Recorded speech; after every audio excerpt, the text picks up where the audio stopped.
Saudara, sambutan perayaan Deepavali disambut sederhana namun penuh kesyukuran di Sabah. Laporannya bersama Suaran Shah di Kota Kinabalu. Silakan Suaran.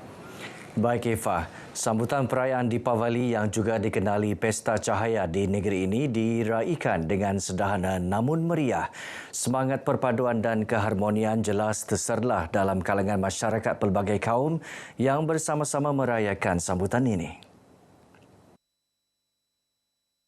Di Kuil Sri Pasupatinath Alayam Bukit Padang, Kota Kinabalu, hampir 800 masyarakat pelbagai kaum hadir bersama-sama memeriahkan sambutan ini. Ini kita menyambut hari Deepavali. Ini setiap tahun kita ada ini majlis. Kita ada majlis. Lebih kurang 800 orang datang. Ada semua kaum, semua etnik, semua YB, minister, semua orang ada datang juga. Tadi sudah tengok, semua orang datang juga. Meriah lah, begitu meriah kita celebrate kita punya Deepavali lah. Pengunjung yang hadir turut teruja merayakan sambutan ini. Inilah kali pertama saya datang ke Sabah. And then banyak meriah di sini. Kalau katalah perbandingan tu almost same. Tak ada apa-apa yang different. Tapi daripada Kuala Lumpur, katakan dekat sini, saya boleh nampak berbilang kaum datang ke temple dan makan dekat sini, meriah dekat sini. And then all of the people very, very friendly. Oh, sangat meriah, sangat meriah. Kita boleh tengok ada ramai orang di sini.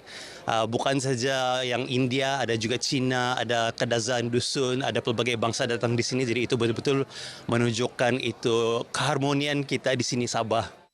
Sementara itu, Ketua Menteri Datuk Seri Panglima Haji Jinor serta para pemimpin di negeri ini menerusi perkongsian di laman Facebook mereka. Tidak ketinggalan merakamkan ucapan selamat menyambut perayaan Deepavali kepada penganut Hindu di negeri ini. Disandarkan sambutan Hari Deepavali diraikan penganut Hindu dengan penuh kesyukuran, sederhana, aman dan harmoni. Tinjauan kru RTM di Kuil Sri Siti Vinayagar Sandakan mendapati penganut Hindu menunaikan upacara keagamaan bersama-sama ahli keluarga dan sahabat andai. Bagi setiausaha Kuil Sri Siti Vinayagar, Rativarman Subramaniam yang kali kedua meraihkan Deepavali di Sandakan bersyukur dapat merayakan bersama keluarga dan rakan-rakan. Meskipun tidak dapat balik ke kampung halaman di Semenanjung, katanya sambutan bersama komuniti India di daerah ini meriah. Kalau saya balik di Semenanjung, saya dapat bersama ahli keluarga dan ramai saudara dan kawan-kawan saya. Kalau di sini, saya dapat bersama komuniti India di Sandakan. Dan mereka juga kawan-kawan saya dan tetap meriah juga. Best jugalah sebab saya punya puan-tuan semua orang di macam keluarga saya jugalah. So dekat sini semua so far best. Orang Sabah ni memang best. Happy Deepavali for my family then my friend. Sementara itu, penolong kanan SJKC Sinhua Sandakan, Pia Puejen, perayaan Deepavali ini merupakan satu platform untuk memperkenalkan budaya kaum lain kepada semua masyarakat. Lebih 10,000 pengunjung dijangka memeriahkan sambutan Hari Peladang, Penternak dan Nelayan Peringkat Negeri Sabah HPPNS. Sambutan yang berlangsung di Pusat Konvensyen Antarabangsa Sabah SICC, Kota Kinabalu selama 3 hari bermula esok dijangka disempurnakan Ketua Menteri Datuk Seri Panglima Haji Jinor. Timbalan Ketua Menteri Datuk Seri Panglima Dr. Jeffrey Kitingan yang juga Menteri Pertanian, Perikanan dan Industri Makanan berkata, sambutan itu bagi menghargai petani, penternak dan nelayan yang telah banyak menyumbang kepada pertumbuhan ekonomi negeri. Selain mempromosi hasil keluaran sektor pertanian kepada pasaran di negeri ini. Festival ini memang we can consider it like mini Maha dan tujuannya untuk menghargai sumbangan kumpulan ini, iaitu petani, penternak dan nelayan, menghargai sumbangan mereka kepada ekonomi negeri dan juga dari segi pengeluaran makanan dan keterjaminan makanan. Bertemakan menuai harapan membina masa hadapan, sambutan itu melibatkan lebih 160 reruai daripada jabatan, agensi dan para usahawan di negeri ini. Selain itu, pelbagai aktiviti menarik akan diadakan termasuk konvensyen peladang, pertandingan hasil pertanian dan festival agro makanan. Jabatan Hal Ehwal Wanita Sabah JEHWA komited membela hak manusia sejagat. Pembantu Menteri Pembangunan Masyarakat dan Kesejahteraan Rakyat, Datuk Flovia Ng berkata ini termasuklah menangani isu semasa melibatkan golongan wanita serta masyarakat secara amnya. Antara isu semasa perlu ditangani adalah stereotip terhadap kepimpinan wanita, perkahwinan awal usia, penganiayaan wanita dan kanak-kanak serta isu berasaskan gender. Kita juga ingin menekankan di sini mungkin ramai wanita-wanita di luar sana yang tidak tahu. Kita juga mempunyai badan guaman yang secara percuma, ya, kita boleh bertanya. Sebab apabila di luar sana mungkin ramai wanita-wanita takut bila ada masalah, tidak tahu ke mana pergi. Bila sentuh saja tentang peguam, mereka akan terfikir berbayar. Datuk Flovia ditemui pemberita sempena program outreach santuni wanita dan mengarus perdana gender dalam pembangunan luar bandar di Tuaran. Sementara itu, pengarah JEHWA Haslina Ismail memaklumkan kira-kira 650 kes berjaya diselesaikan Pusat Bantuan Guaman Wanita setakat ini.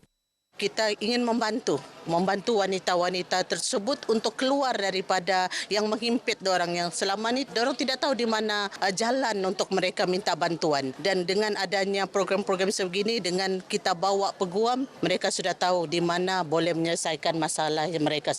Program outreach santuni wanita pula berjaya menyantuni 4,807 masyarakat daripada 55 kawasan Dewan Undangan Negeri DUN Sabah sejak program itu dilaksana pada tahun 2021. Sebuah balai bomba dan penyelamat BBP akan dibina di kawasan Balung, Tawau. Ahli Parlimen Tawau Datuk Loh Su Fui berkata tapak bagi pembinaan balai bomba berkenaan telah diluluskan.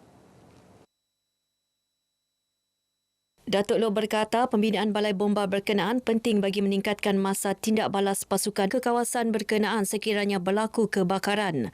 Kebanyakan masalah berlaku ni khususnya di kawasan kampung, susah untuk bagi ni kenderaan balai bomba yang sekarang ni yang itu saiz begitu besar masuk. Jadi saya rasa tiba masalah tambah merisikokan ini pegawai balai bomba dan juga kita boleh mengurangkan risiko kehilangan ini hadap benda atau nyawa.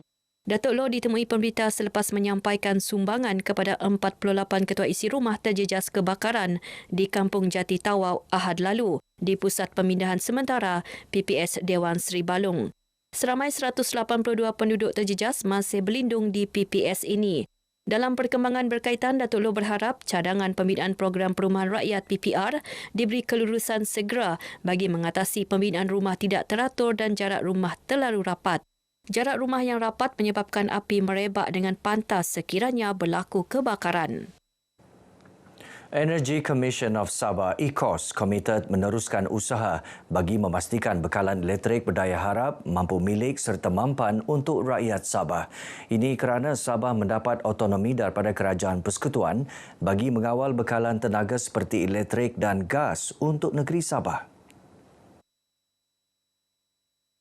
Ketua Pegawai Eksekutif ECOS, Datuk Insinyur Abdul Nasir Abdul Hamid berkata ECOS merupakan agensi kerajaan di bawah Suruhanjaya Tenaga bertanggungjawab memastikan undang-undang kerajaan negeri berkenaan pengawalan bekalan tenaga dapat dilaksana dengan betul.